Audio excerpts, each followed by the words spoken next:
잘 묵고 잘 노세 놀부락에서 보내주는 놀부 교수의 뒤죽박죽 사회학입니다.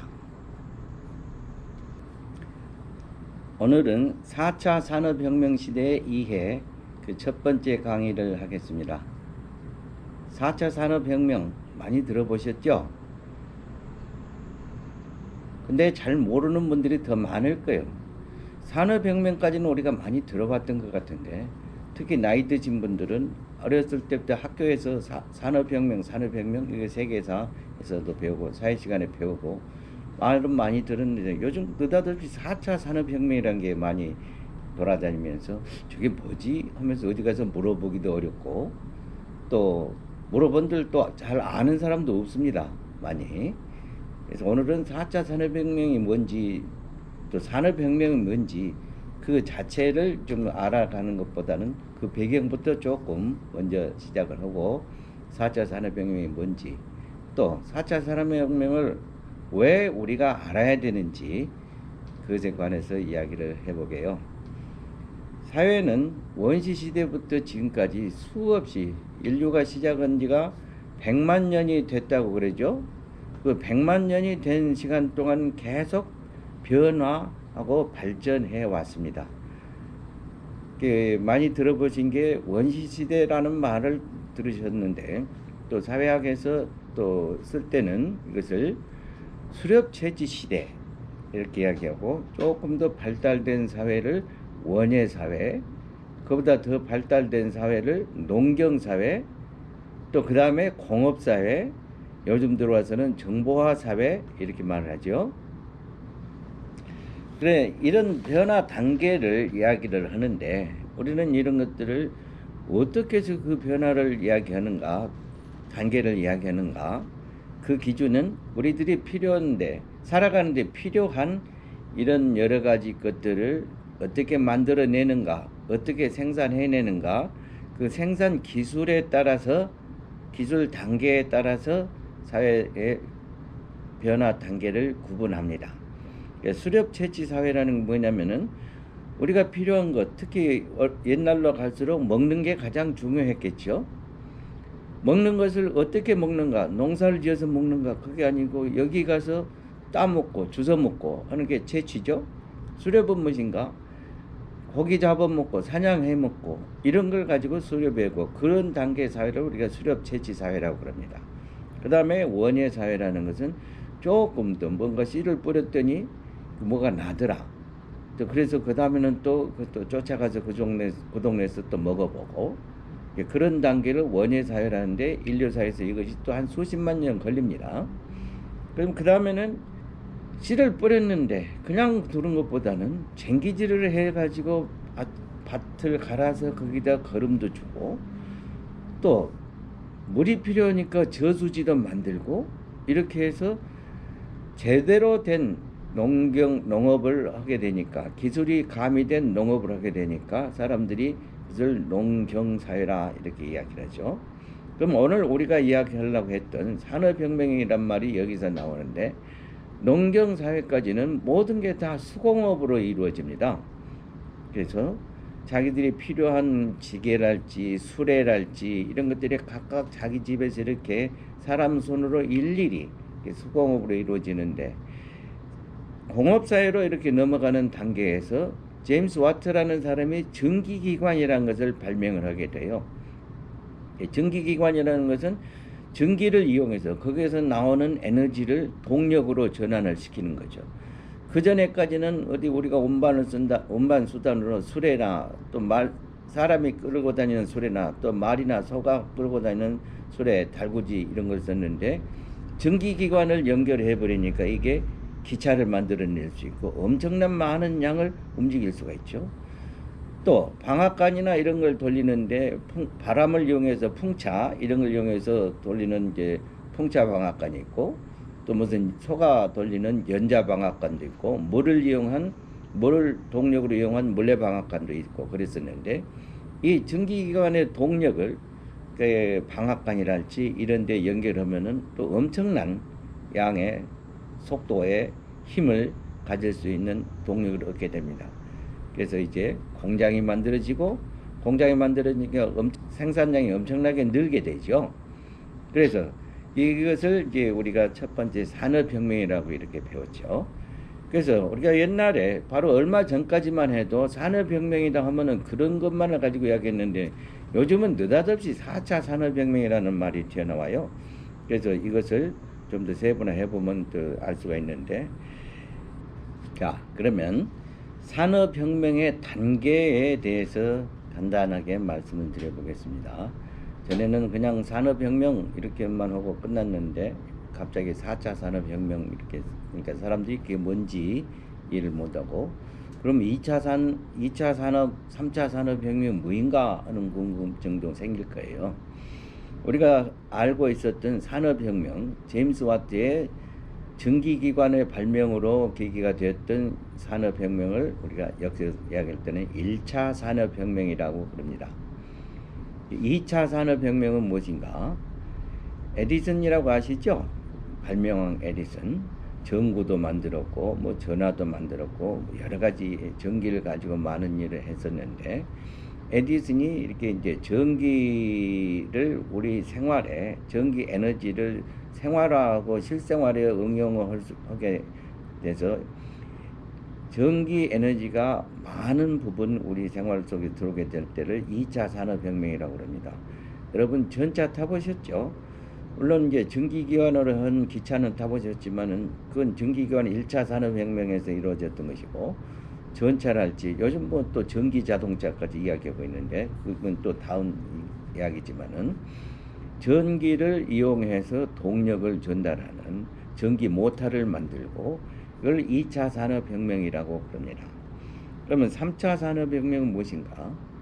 컴퓨터라는 것이 발명이 되고 그것이 우리 생활 속으로 이렇게 자리를 잡게 되는데, 실제로 컴퓨터라는 것은 2차 세계대전 전부터 만들어져 있었어요. 근데 그건 좀 기계식 컴퓨터였죠.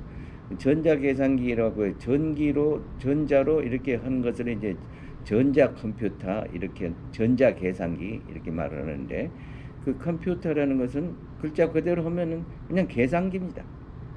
컴퓨터라는 영어 동사에 명사를 만들어서 그 계산하는 기계, 계산기인데, 이게 전자계산기, 전자컴퓨터가 옛날에는 굉장히 큰 덩치였어요. 아직 그 메모리랄지 이런 것들이 반도체랄지 충분히 발달되지 않았을 때, 실제로 공룡같이 덩치는 큰데 이 뇌는 조그만 이런 식의 컴퓨터예요. 그러나 1985년부터 퍼스널 컴퓨터, 여러분들 집집마다 있죠? 개인용 컴퓨터가 보급이 되기 시작합니다. 그러면서 컴퓨터가 옛날에는 대학이나 큰 연구소에 어떤 연구실의 지하에 그냥 큰 방에 이렇게 컴퓨터실을 해가지고 자리를 차지하고 있었는데, 그것이 집집마다 학생들의 아니면 사무실에다 직원들의, 연구원들의 책상 위에 자리를 잡게 되니까 일상 속으로 들어오게 돼요. 그러면서 컴퓨터마다 있던 내용들을 이걸 어떻게 그냥 플로피에나 디스켓에다 옮겨가지고 베껴가지고 다른 컴퓨터로 가지고 가고 이렇게 하려는 게 굉장히 불편하죠.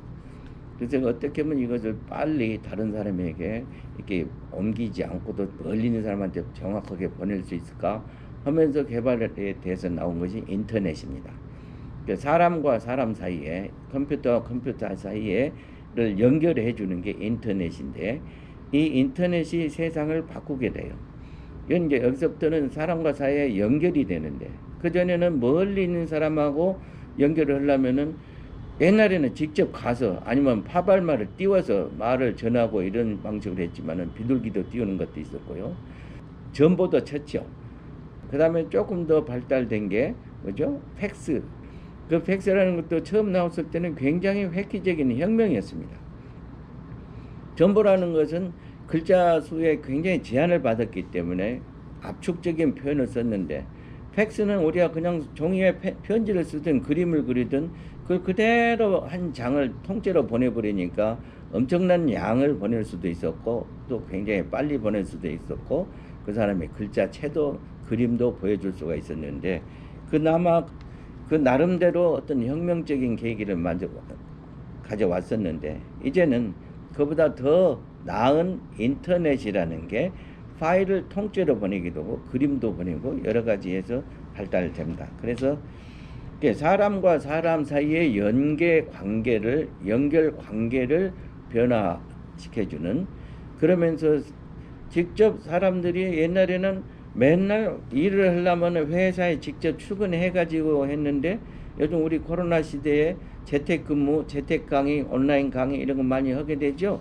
그게 바로 이 인터넷이 가능했기 때문에 그런 세상을 우리가 살 수가 있는데, 바로 이 인터넷 혁명을 3차 산업혁명이라고 그럽니다. 네. 그 다음에는 4차 산업혁명이라고 이야기를 듣는데 앞으로 5차, 6차가 뭐가 나올지는 모르겠어요. 4차 산업혁명은 뭐인가? AI. 그러면 조류독감 AI가 아닙니다. Artificial Intelligence, 인공지능. 사람들이 생각하고 많은 그 어떤 행동들을 해왔을 때 수없이 많은 사람이 수없이 많은 경우의 행동과 경험을 하고 그러게 되죠. 바둑을 잘 두는 사람들은, 고수들은 수많은 수의 가능한 수를 가지고 누가 얼마만큼만 수를 읽어내냐 또 만들어내느냐에 따라서 바둑의 고수가 되고, 그 하수들은 수를 잘 모르기 때문에 맨날 지고 그러죠.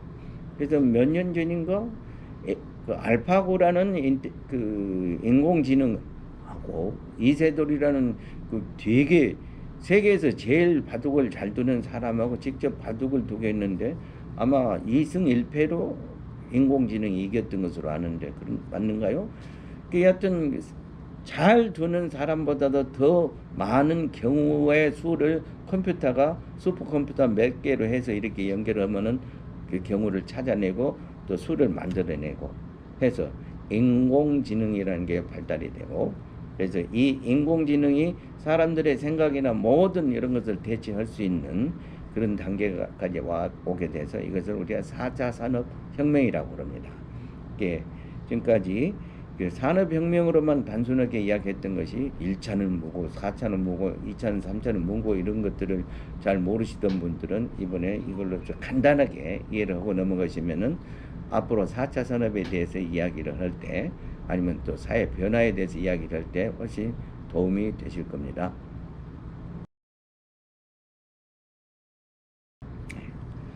아까 생산기술 수준에 따라서 사회 변화 단계를 수렵채취사회, 원예사회, 농경사회, 공업사회, 정보화사회로 이렇게 나눈다 그랬습니다.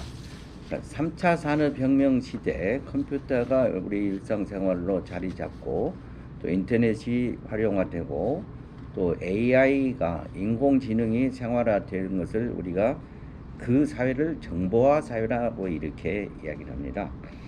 그럼 우리가 이제 잠깐 이야기가 나왔으니까 우리가 산업사회라는 말을 이렇게 흔히 들었었죠. 농경사회, 그 다음에 1차 산업혁명을 거쳐서 산업사회 이렇게 이야기를 하는데, 이게 산업사회라고 말을 하는 것은 잘못된 표현입니다.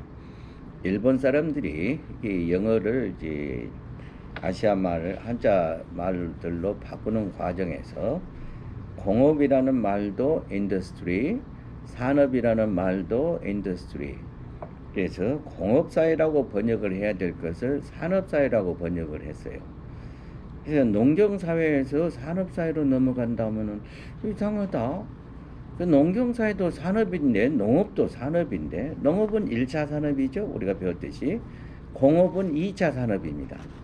그래서 산업혁명을 통해서 1차 농업사회에서 또 2차 산업인 공업사회로 바뀌었다. 이게 산업혁명이고 그 변화를 이야기했는데, 그래서 정확하게 말하면은 농경사회에서 공업사회로 바뀌었다. 이렇게 말하는 게 훨씬 더 이해가 더 쉬울 거고 더 정확한 표현입니다. 기왕에 여러분들이 나하고 만나는 기회가 됐으니까 이것을 말씀드렸습니다. 자, 그러면 사회 변화를 이렇게 이야기를 했는데, 사회 변화 아는 거 뭐 그게 뭔지 알면 좋지요. 근데 그게 뭐 어쨌다고 알아서 어쩐다고 그렇잖아요. 우리가 학교 다니면서 뭔가 많은 것을 배우기도 하고 또 되게 잊어버리기도 하고 그러지만은 그걸 알아서 뭔가를 썼을 때 그게 우리 생활에 많은 도움이 됐을 때 그것이 가치가 있는 것이지, 듣고 잊어버리면은 옛날 이야기 듣고 잊어버린 것과 다를 바가 없죠. 사회 변화를 이렇게 긴 시간 이야기하는 것은 그게 우리 생활과 산업과 나라, 국가의 발전과 아주 운명과 아주 밀접하게 연관이 되기 때문에 그렇습니다. 개인 차원에서도 사회 변화가 굉장히 영향을 미치게 되고, 산업 구조, 기업 차원에서도 이 사회 변화가 엄청난 영향을 미칩니다. 그런가 하면은 국가의 운명이 이 산업사회나 산업의 변화 단계에 얼만큼, 사회 변화의 단계에 얼만큼 적응하느냐 적응하지 못하느냐에 따라서 운명이 달라지게 돼요. 그럼 한번 말씀을 드려볼까요?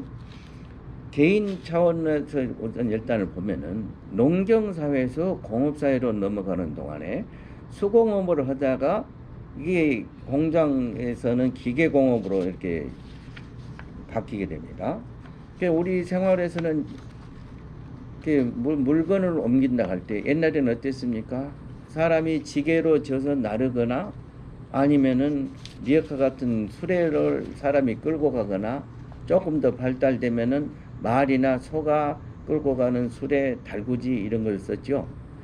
근데 이것은 한계가 있었습니다. 그것밖에 없었을 때는 그걸로 해서 먹고 사는 직업도 있었죠. 60년대 초중반까지도 우리 한국 사회에서는 주 운송수단이 말 수레였어요.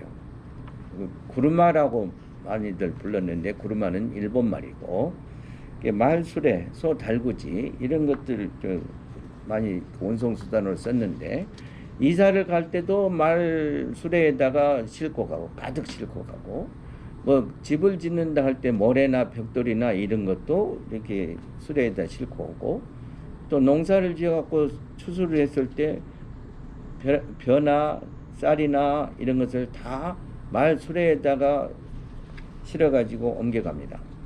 그러면은 그때만 해도 말 수레를 가지고 있으면은, 말 한 마리의 수레를 가지고 있으면은 이게 생활에 미천이 돼요. 그래갖고 그거서 번 돈으로 온 식구가 먹고 살고 또 아이들 학교도 보내고 그랬었는데, 60년대 중반에 용달이라는 삼류차가 나오기 시작했어요. 아까 말 수레 가지고 짐을 옮길 때는 말 수레를 끄는 마부도 계속 걸어가야 되지만은 짐을 보낸 화주도 같이 옆에 딸랑딸랑 같이 걸어가게 돼요.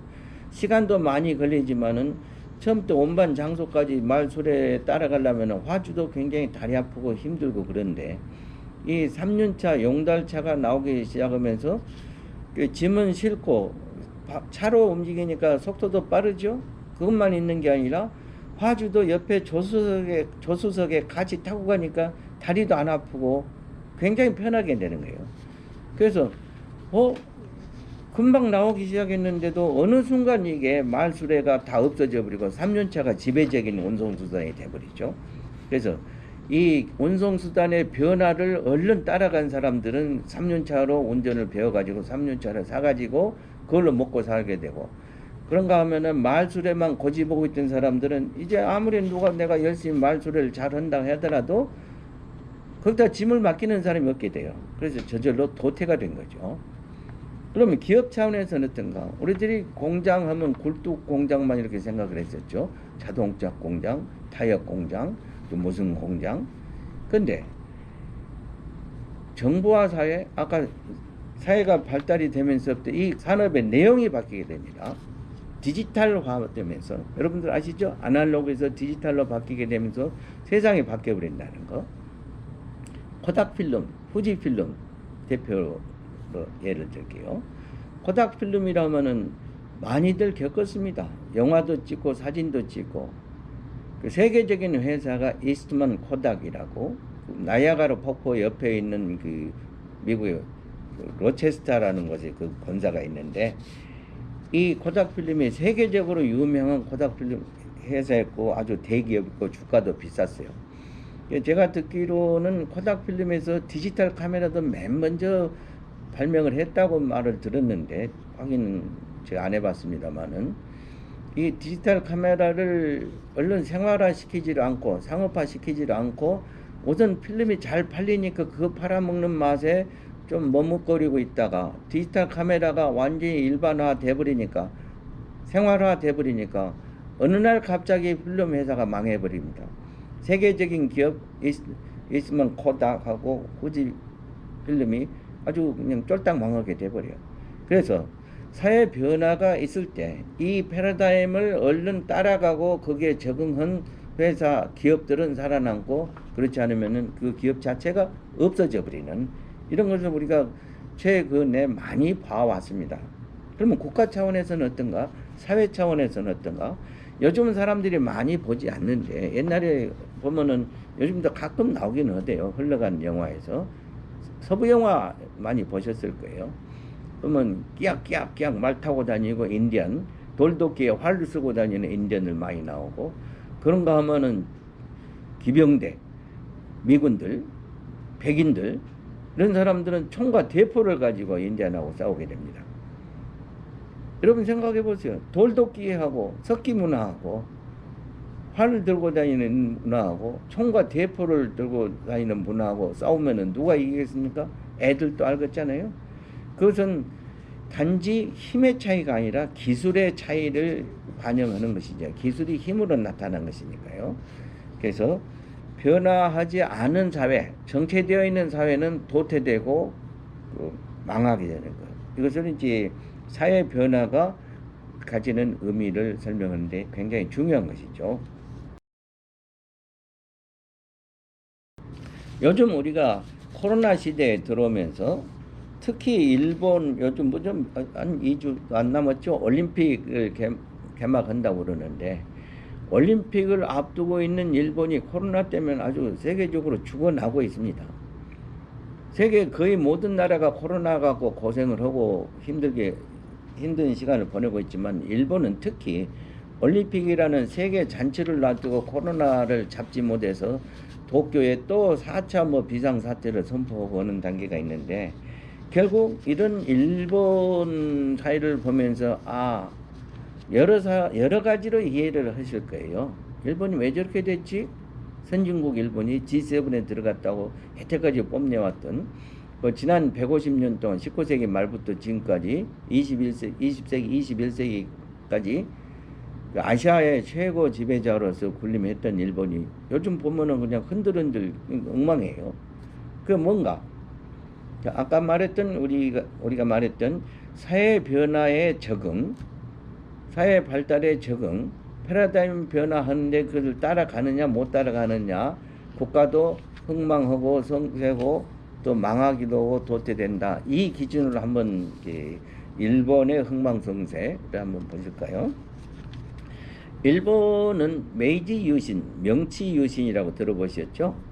미국의 군함 몇 척이 일본 앞바다에 와갖고 대포 몇 방 쏘니까 그때까지 1차 산업 단계에 있던 일본이, 전통사회의 일본이 얼른 개항을 하게 됩니다.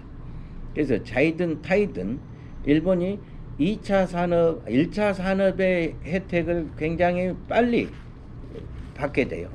그래서 1차 산업혁명과 2차 산업혁명 거의 동시에 그걸 받아들이게 되는데, 자, 농경사회 중심에서 기관차, 전기기차가 들어오고 전기로 해서 전차를 만들어내고 하다 보니까 아시아에서는 맨 처음으로 그 개항을 해서 1차 산업혁명, 2차 산업혁명까지를 완성을 했습니다. 그러다 보니까 다른 조선이나 청나라나 동남아 이런 나라하고는 비교가 안 되죠. 그래서 곧 망해가는 청나라, 중국은 한 200년 되면 항상 왕조가 바뀌는데 그 곧 망해가고 있던 청나라가 청일전쟁 해가지고 깨부시고, 또 그나마 이쪽 극동은 별로 신경도 쓸 여유가 없었던 이 러시아하고 싸움해가지고 로일전쟁 해서 또 이기고 기고만장을 했어요. 물론 그런 힘을 가지고 있기도 했지만은 좀 기고만장한 것도 있었죠. 그래서 일찌감치 개항을 해서 2차 산업혁명까지 아시아 선두를 지켜왔던 일본이 지난 150년 동안은 아시아의 선두로서 세계의 어떤 대표적인 선진국으로 잘 살아왔는데, 3차 산업혁명부터는 이게 잘 안 돼가지고, 특히 4차 산업혁명까지는 뒤져 있다가 보니까 일본의 기업들이 그동안은 무슨 세계를 지배하던 일본의 기업들이 대부분 몰락하게 되고 얼마 전부터 잃어버린 10년을 시작하더니 잃어버린 20년, 30년, 아마 또 40년, 50년까지 가게 될지 모르겠어요. 100년이 갈지도 모르겠고 뭐 꼭 그렇게 되라고 바라는 것은 아니지만은 옆에서 보고 있으니까 좀 고소한 맛은 있대요. 이건 적당히 생각하십시오. 나 거기서 중요한 것은 뭐인가? 1, 2차 산업을 빨리 받아들였던 일본이 아시아의 그 대장으로서 아시아를 지배했고 미국하고 세계대전까지도 일으킬 정도로 힘을 가졌었는데 인터넷 혁명, 3차 산업혁명으로 시작되는 인터넷, 또 4차 산업혁명이라고 되는 AI, 인공지능 이런 것을 제대로 받아들이지 않다 보니까 지금 적골이 되고 있는데요. 물론 일본에도 인터넷이 있습니다. 근데 문제는 거의 대부분의 국민들이 이걸 쓰지를 않는다 것이죠. 정부나 기업에서도 이 인터넷이라는 이런 망을 쓰지를 않고 아직도 코로나 시대에 우리가 그러고 된 것을 봤는데 코로나 시대에도 코로나 보고를 하는데 팩스로 보내고 있어요. 우리는 어떻게 하는가 인터넷에 하면 쫙 지방에 했던 것이 중앙 보고가 그냥 순식간에 끝나버리고 동시에 집계도 끝나버리는데 이것을 손에다 써가지고 팩스로 보내서 또 그 팩스를 받은 사람은 또 이걸 다시 컴퓨터에 입력해가지고 통계를 내려니까 여러 단계를 거치게 되고 또 그때마다 또 오류가 많이 나오죠. 숫자가 틀리기도 하고 에러도 많이 나오고 시간이 며칠 지나버려요. 그러다 보면은 야 빨리 그분이니까 이렇게 하다 보면 해주라 했는데 그 사이에 죽어버려요. 명 짧은 사람들은. 그러다 보니까 일본이 적기에 코로나 대응을 못했고 또 우리나라도 그렇지만은 코로나 하니까 모든 사람들이 살림살이가 어려워지잖아요. 특히 소상공인들이 장사가 안 되고 영업을 못 하고 그래서 정부에서 보조금을 준다 하는데도 우리는 보조금을 준다 시작을 하면은 바로 하루 이틀 사이에 그냥 개인 통장에까지 이렇게 들어와 버리는데 일본은 보조금을 받으라고 보조금 뭐라고 하죠? 교부 통지서를 우편으로 보내고 그 우편을 받은 걸 가지고 또 은행에 가서 이렇게 찾고 하는데 시간이 며칠 걸려버립니다. 그래서 우리는 하루 이틀에 끝날 것을 일본은 그 수십 배의 시간을 가지고도 아직도 제대로 잘 못 오고 있다고 그런 것 같아요. 그래서 결국 그것이 뭐인가? 3차 산업혁명, 4차 산업혁명으로 대표가 되는 인터넷과 인공지능을 생활화하지 못했기 때문에 마치 인디안이 백인들의 철기 문화에 물러나불고 도태되고 하듯이 지금 일본은 과거의 영광이 없어지고 뭐 잃어버린 10년, 잃어버린 20년을 겪게 되는 것입니다. 사람들이 대부분 잃어버린 10년, 잃어버린 20년을 그 일본이 세계 경제의 어떤 부침으로만 이렇게 해석을 하려고 그랬었는데 실은 그 원인이 사회 변화에 적응을 했느냐 못했느냐 하는 데가 주요 원인이 있는 것입니다. 그래서 여러분들은 그렇게 강한 큰 나라 일본이 미국하고 세계대전까지 했던 일본이 이 3차 산업혁명을 생활화하지 못해가지고 도태되는구나. 인디언이 돼가는구나. 아시아의 인디언이라고 이렇게 생각하시면 될 겁니다. 물론 지금이라도 정신 차리고 일본이 사회 변화를 받아들이고 얼른 생활화하면은 그 저력이 있으니까 될 수도 있을 텐데 그게 얼른 잘 안 되는 것 같아요. 일본이라는 나라가 전통을 좋아한답시고 뭔가를 열심히 하는데 베끼기는 잘하는데 스스로 창의적인 노력들을 잘 못하는 것 같아요. 근데 그걸 가지고 뭐 좋게 말해서 전통을 고수한다, 사랑한다. 하지만은 실은 변화를 수용하지 못한다, 새로운 창의를 못한다. 이렇게 해서 그런 게 더 정확할 것 같아요. 그러면 일본도 그랬는데 일본에 망했던 조선은 왜 망했는가? 조선 세종이나 또 초중반 성종 이런 때까지도 조선의 과학기술 수준은 세계 최고였습니다. 뭐 장영실이니 누구니 이런 것을 다 알죠.